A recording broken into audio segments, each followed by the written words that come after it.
Wildgate has been announced. Here's some of the world's first gameplay, why it's a whole bunch of fun, and everything you need to know about it. Hey and welcome, I'm Hammeh, and over the last few months I've been testing and playing Wildgate. Now, Wildgate is from Dreamhaven, a bunch of ex-Blizzard devs, including ex-Blizzard head Mike Morhaime, as a team-based, first-person shooting and ship combat game in space.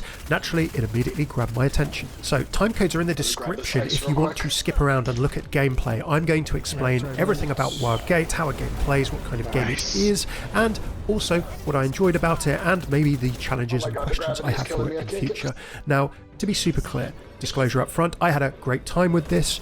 It is, of course, only early testing. There is some community testing coming up that you can sign up for, but more details about that later. And I have plenty of questions at this stage too. I playtested this game because I was interested in it, an opportunity came up, and I have done a separate short video to promote the playtest, but this video is not hashtag sponsored. You will get what I enjoyed and what I have challenges or questions about, absolutely. Okay, let's get stuck into the world of Wildgate. It is a team PvP game in first person. There's also an element of PvE. You fight the computer, you clear objectives for loot. And if I was going to really quickly summarize it, it's kind of a space cowboy or piratey ship fighting game. Even at this early stage, it's great team fun, honestly. It's comedy, you have space crimes that you commit, and it mixes with quite intense battles too, as well as having more chilled moments. After a huge war, scavengers, scientists, pirates and criminals and all sorts of people and beings explore an area of space called the Reach for valuable treasures and knowledge.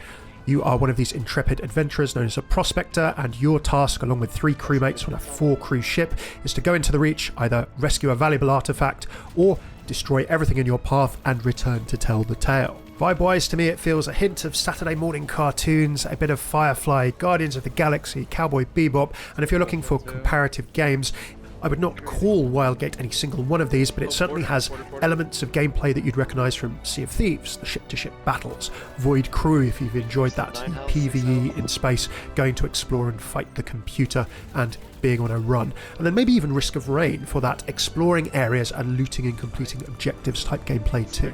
Okay, what's Wildgate in a nutshell?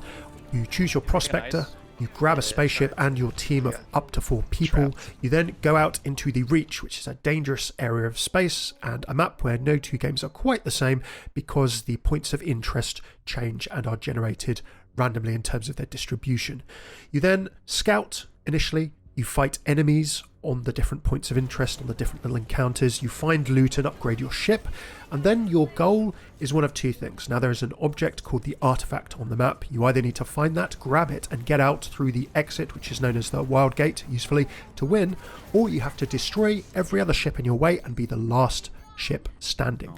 Now it is pretty simple in concept. You have a phase of kind of looting and exploring, you then have a phase where you decide whether or not you're going to fight and what goals you're going to go for, and then inevitably the end of every game turns into absolute chaotic cinema. There's no other way to describe it. And from the voice comms that you'll hear throughout this video, things can get very silly and very hectic very quickly. Now, for those of you fans of a bit more detail, and really this is the best way to show this game, I'm going to show you a game and how it flows, sort of the phases that it goes through, the dramatic firefights and comedy that can ensue in equal measure. Games can be anything from 50 to 20 minutes long for a short game to nearly perhaps even 40, but this very much depends on the bloodlust, to a degree the luck that you have with your loot, and then of course the competency of your ship and crew and their familiarity with the game. So in that show not tell spirit, I've done a lot of telling already, I'm going to show you how a game works through the stories of 3 noble vessels I was a crew member on.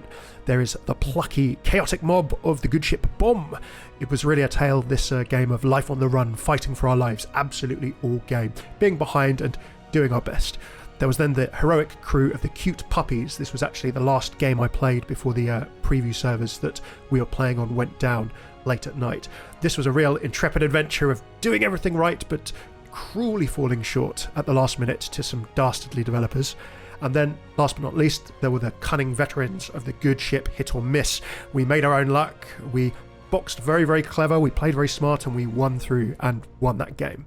Okay, for you detail fans, before we jump into the game, you of course choose your Prospectors and choose your ship. So Prospectors, they each have their unique abilities to start with. So take Sal, for example. She can, as an engineer type character, recycle unwanted ship upgrades you find, and you have a chance of getting these special Sal only upgrades, as she's an engineer. So you might get a module you can install on your ship that gives you 20% shield extra instead of a standard 10 that you would loot. Hammeh, for example, has this kind of spidey sense where he can detect people close who are trying to board the ship and gives them a red outline on the HUD. On our ship. Border top left, border top left. Yeah, inside. Nice. Oh, no oxygen. Oh yeah, another one on the helm, on the front, top center. Nice. Okay, we need some repairs. Ooh, nice. I'll jump guns. Actually, 2 of them here. Like, should we just peel off from this? I can drive us away.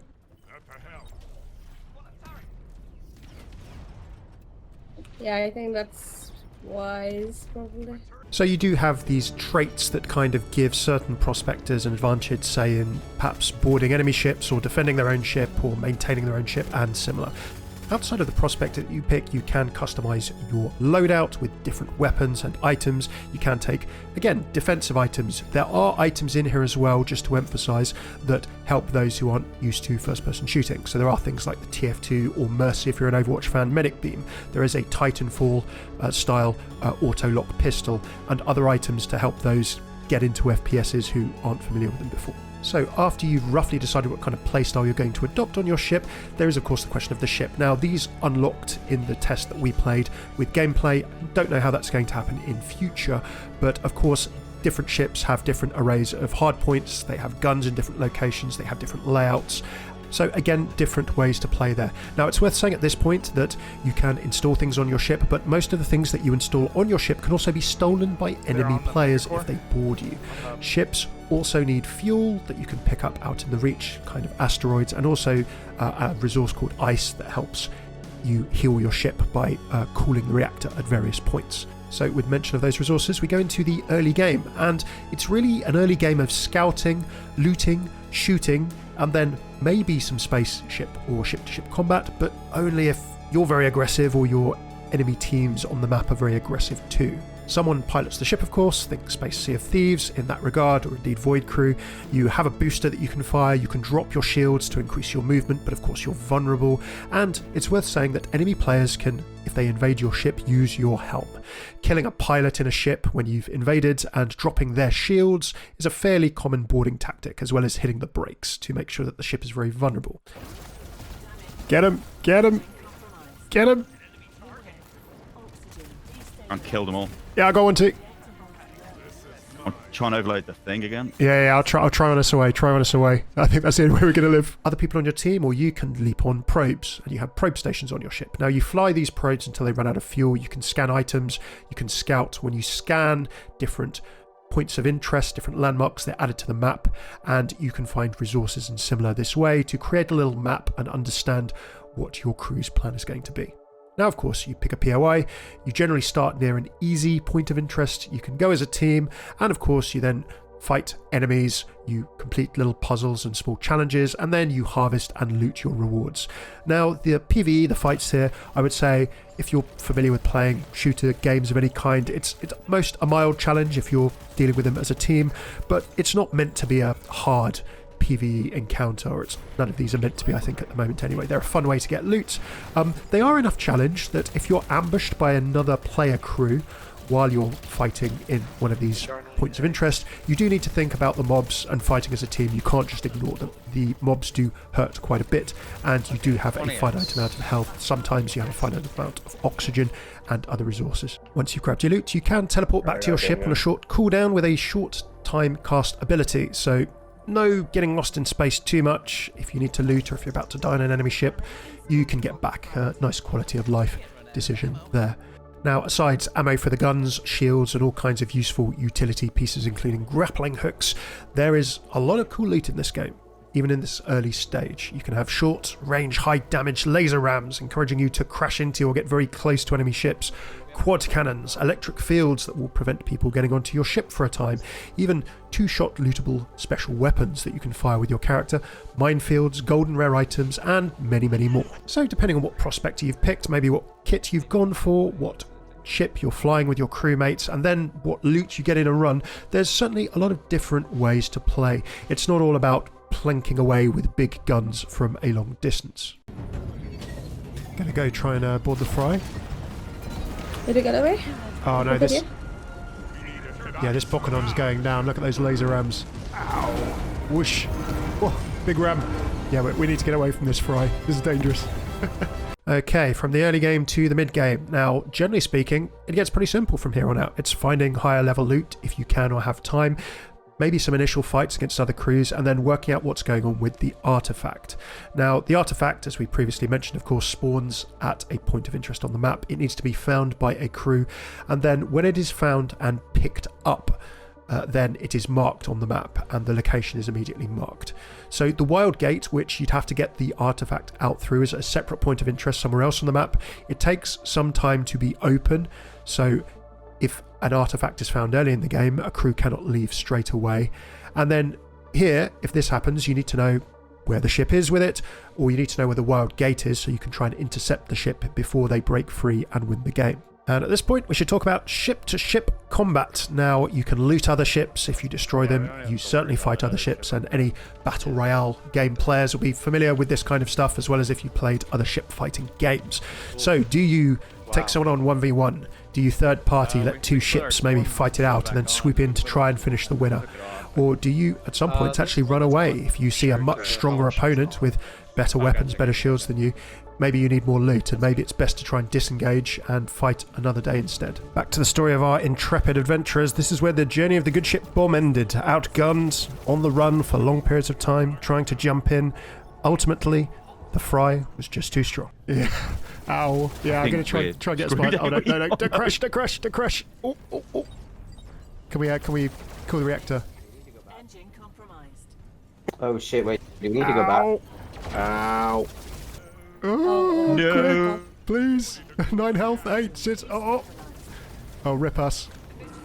Abandoned ship. Ah.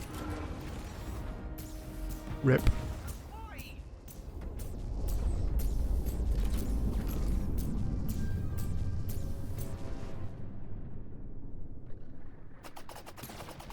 This again?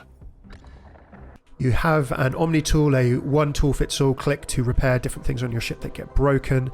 You do have to keep the doors shut to keep oxygen on your ship if that's relevant for your crew. And then of course you're able to heal the reactor with other ships' cores should you destroy them, and you can also cool the reactor using ice to try and heal back certain amounts of hit points, but that is on a cooldown. Shooting different parts of a ship is a thing to cause different effects, so you can of course shoot engines if shields aren't covering them, and of course slow the enemy ship down. I like the combat in this game. A lot of things that you think for ship combat that should be possible are fairly intuitive and are possible. A big part of ship-to-ship combat can be boarding and defending.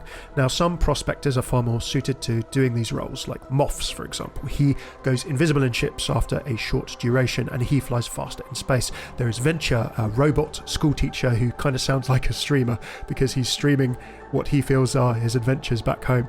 He doesn't need oxygen as a robot, so Venture can hang around in space and snipe people trying to board your ship, or snipe you if you're trying to board someone else's ship. This happened to me several times before I learned. And in addition to the items, you can play sort of a defensive or curative role on a ship, like for example putting traps by doors to try and stop people coming in and stealing your valuable weapons and kit. If you're new to first-person shooters, I would definitely give this kind of configuration a go.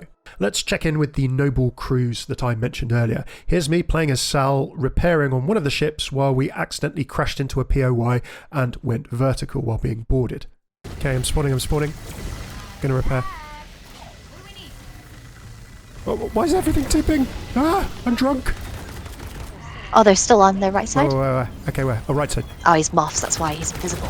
He's by the right handle. Okay, got him. No, not got him. Someone get Mops. Now, unsurprisingly here, because our ship was pointing vertically and I couldn't walk around, we died. It's worth emphasizing at this point that Wildgate is very much at its core a PvP game. You cannot totally PvE in this. Some people will try like turtley type ships or defensive ship builds. I think this might be possible, not tried it myself yet. Some will love it, some will not like the idea of it as much, like Sea of Thieves in the past when it had enforced ship-to-ship fighting for most of its lifetime. If you're not sure whether this is your kind of thing or not, I would encourage you to grab some friends and just give it a go. There is genuinely a lot of shenanigans and squad fun to be had here. Now, moving to the end game, it's really ship and crew-to-crew combat. Either the artifact is in play and moving for the Wildgate and you've got to stop it with any number of ships fighting for it, or you and other ships are just going to be fighting it out to see who is going to be the last crew standing. Now, of course, there is an element of luck in the loot you get and where you spawn and similar, same as any of these kinds of games. So if you're fighting against highly looted ships for the artifact or trying to destroy each other, you're going to have to play a little bit smart if your gear is not on a level with theirs. Depending on your spawn and on the loot that you get early on, and of course on the tendencies of your crew, it can be worth, indeed, in the early game, trying to score some hits on enemy ships, even if you just steal their loot and run away and don't kill them. Now, in this late game stage, it's time to check in with two of the adventures of the noble crews I was part of. I'm going to tell you the story first of the ignominious end of the good ship Cute Puppies. Now, we did really well. We got to the end game, but we were fighting against a ship, a big fancy ship piloted by mean piratey developers, stealing stuff that wasn't theirs, I must emphasize, including a beautiful golden cannon that we had. Now, of course, that is in stark contrast to our ship of brave noble heroes liberating items from undeserving criminal scum.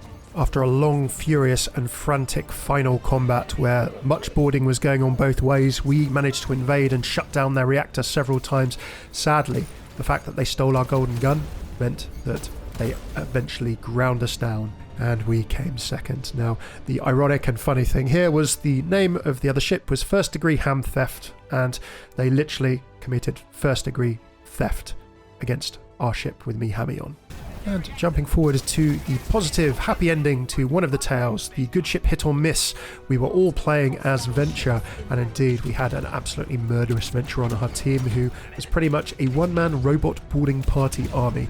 No ship that this Venture went on survived unscathed, and their capacity to shut down reactors, combined with us sitting on our beautiful quad cannons that we'd looted from some smart early POI looting, meant that we effectively were able to find and pick off every single ship on the map individually and roll in first place, not even touching the artifact. Okay, so that is a game of Wild Rift and how it flows and what you do throughout the game. So, as a quick summary of first impressions, what do I think of this game? What do I think's good? What do I think still needs a bit of work? Well, honestly, let's get that artifact. Already it's a fun game. I've really enjoyed the time I've spent from it so far, and more people playing it to be able to test balance, things like boarding, things like the various weapons and other things will only help it a big chunk more.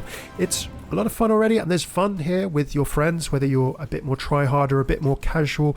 So if you're on the fence or you can see fun in this game, give it a go. I think it could surprise you. Now, in terms of my big questions, this is very much at its heart a PvP game. You are fighting other people on ships. You are fighting other people in this first-person shooter element, and although there are mechanisms and ways such as your respawn time being relatively quick, not too punishing for new players, for example, if you get shot on your ship at the moment, being spawn camped is not too much of a thing if you and your teammates play it right. There are weapons to smooth that sort of access curve in the same way that Mercy and Symmetra in OG Overwatch were great ways for people who hadn't played FPSs to get into playing in a way that was useful. So there are mechanics and Prospectors and sort of different kinds of kit and arrangements you can do here. My big question for this, and there's no news on this just yet, the game is very early. It's just going to be coming into community preview and wider testing very, very soon. But there's no news at the moment on the business model for this. Now, there are cosmetics in the game. There are battle pass type stories or adventures in the build that we played that you can do for the different prospectors. Nothing sort of confirmed or thought of on what this sort of, to be quite frank, monetization plans are. Now, there are a lot of live services out there. There is a graveyard of live services who haven't managed to find their place. It is a competitive space. So for me personally, I wouldn't want new gameplay to be gated behind pay to win currency or necessarily playing through battle passes in a way that would force you to spend money. Now, Dreamhaven, on their website, the games, the vibe as a studio from just the other titles and this so far feels more like family friendly and enjoying shared fun sort of squad, community, team, group of friends type experiences. So with that vibe, I hope that there's an opportunity for them to avoid, to be quite frank, the crappy trends of live service monetization, FOMO and other things. That would be really great. That said, and this is me being a realist, every games development has a spreadsheet someplace where it needs to make X money back from the way that it's spent. Games publishers, developers are not a charity. Games and products won't survive if they don't make financial and player-based sense most of the time, particularly from independent developers, no matter how big they may be in that space. Do I have questions about the business model and how Wildgate works in future? Sure. Absolutely, but this game is fun, honestly, right now. So please do give it a go, even if you're not into FPS combat or ship combat. Grab a bunch of friends, have fun, and let me know what you think. So if you head to playwildgate.com, sign up with your friends, and come and give it a go when it's playtestable. I've genuinely had a great time. What do you think of Wildgate? What do you think of this video? Do let me know in the comments. It's a bit different to the usual. And if you like this video, please do throw a like, subscribe. I am going to be returning to Overwatch lore content on my channel. I know it's been a while, as well as lore content around other games. And if you like these previews and thoughts on upcoming games, then who knows, maybe I can try and find a place to do more of these on the channel too, because I very much enjoy them. But let me know in the comments what you'd like to see, what you've been enjoying about this video, how you find Wildgate, and maybe what you'd like to see on my channel in future as well. Cheers for tuning in. I've been Hammeh. Take it easy.